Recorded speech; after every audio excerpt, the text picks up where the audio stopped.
Let me introduce you to Mike and Sarah. They look like they've made it, right? Mike's in sales, Sarah's a project manager. Together, they bring in about $110,000 a year. They live in a decent neighborhood, drive safe cars, and go to the beach once a year. But if you look at their bank account on the 28th of the month, you'll see something terrifying. $42. That's it. And tomorrow, the mortgage is due. Mike and Sarah aren't bad with money. They aren't buying Rolexes. They aren't flying private. But according to a startling new report from FINRA, they are part of a growing statistic that is swallowing the American middle class whole. 26% of Americans are now officially spending more than they earn. Not breaking even, spending more. They are bleeding cash every single month just to exist. And the scariest part? This number is skyrocketing. It used to be 18%. Now it's 26%. We are seeing a historic collapse in what experts call financial resilience. In this video, I'm going to break down exactly why this is happening.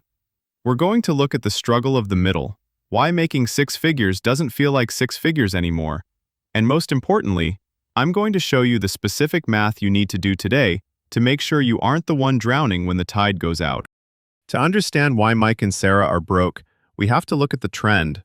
For about a decade after 2009, things were actually getting better. People were paying down debt, and savings were inching up.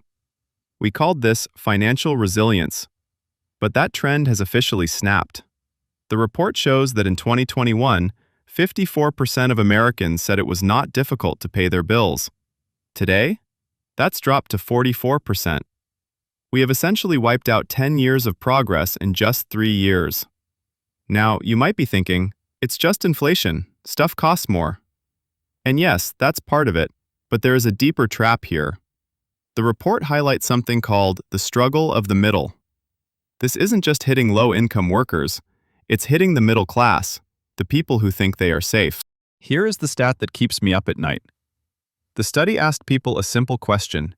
Could you come up with $2,000 for an unexpected expense in the next 30 days? A blown transmission? A surprise medical bill? A leaking roof? 35% said no. Think about that. 1 in 3 people walking down the street is walking on a tightrope with no net. If one thing goes wrong, one sick day, one flat tire, they fall. And when you fall in this economy, you don't just land on the ground, you land in debt. High interest, credit card debt that you can't climb out of. So, where is the money going? If unemployment is low and wages are technically up, why is everyone broke? The report points to the big 4 inflation drivers, and I want to do some math with you to show you how these 4 things eat a paycheck alive. Let's go back to Mike and Sarah. They got a 3% raise this year. Yay! That's an extra $200 a month in their pocket. They should be happy. But their property tax assessment just came in. It went up $150 a month. Their home insurance? Up another $50. Boom, the raise is gone. And they haven't even bought groceries yet. Northwestern Mutual found that 52% of adults say inflation is rising faster than their income. This is the definition of the trap. You are running on a treadmill that is slowly speeding up. You run faster, you get a raise, but you stay in the same place. And let's talk about the kids factor. In the 1970s, childcare wasn't a line item in most budgets because one parent was usually home. Today, childcare is a second mortgage. If Mike and Sarah have 2 kids in daycare, that's $2,500 a month easily. That is post-tax money. That is an entire salary for some people. This is why the 26% number is so sticky. You can't just cut back on daycare. You can't cut back on your mortgage interest rate. These are fixed costs. When fixed costs expand to consume your income, you lose your margin. And without margin, you are just a passenger in your own financial crash. There is another cost here that we don't put on a spreadsheet, but it is arguably the most expensive one. The FINRA report touched on this, and it's critical. 63% of Americans say financial worry is impacting their sleep. Now, you might say, so what? I'm tired too. But let's look at the systemic effect of that. When you are sleep-deprived and anxious, your decision-making ability drops. You are in survival mode. In survival mode, You don't plan for 10 years from now, you plan for right now. This leads to what psychologists call doom spending. You feel bad, so you buy something, a nice dinner, a gadget, a subscription, to get a hit of dopamine. It makes you feel better for 10 minutes. But then the bill comes, the anxiety spikes, you lose more sleep, and you spend again. This is a vicious cycle. The report says nearly 70% of people feel depressed about their finances. This isn't just about money anymore. It's a public health crisis. And the banks? The credit card companies? They love survival mode. Because survival mode pays the minimum balance. Okay, enough doom and gloom. If you are watching this and realizing, oh no, I'm Mike, I'm Sarah, how do you get out? You can't earn your way out of a trap you don't understand. So here is the 3-step battle plan to get out of the 26%. Step 1. The inflation audit. Most people budget for the world that existed in 2021. That world is gone.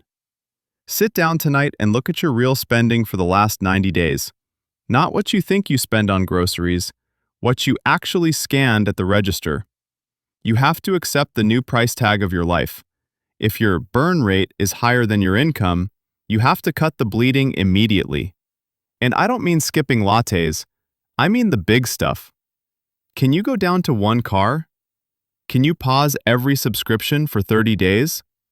Can you shop at a cheaper grocery chain? Step 2.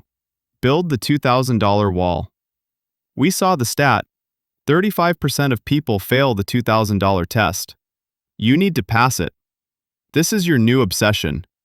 Before you invest in the market, before you pay extra on the house, sell things, work overtime, do whatever it takes to put $2,000 cash in a separate account. This money is not for spending. It is a wall between you and the credit card companies. It is your sleep insurance. Step 3. Reclaim your margin. The goal of the 1970s single-income family was that they had margin, a backup plan. You need to build that manually. Aim to live on 85% of your income. It sounds impossible, I know, but you don't get there overnight. You get there by refusing to upgrade your lifestyle the next time you get a raise. Because if you are living on 100%, you are one bad day away from disaster. Maybe that means a side hustle where every single dollar goes to savings. Maybe it means a radical downsize. But you have to fight for your margin like your life depends on it. Because your financial life does. Living beyond your means in 2025 doesn't make you a failure. It means you are navigating a system that has become incredibly hostile to the middle class. But you don't have to be a statistic.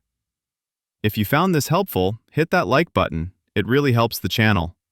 And let me know in the comments, what is the one expense that is killing your budget this year? I read every comment. Thanks for watching and stay safe out there.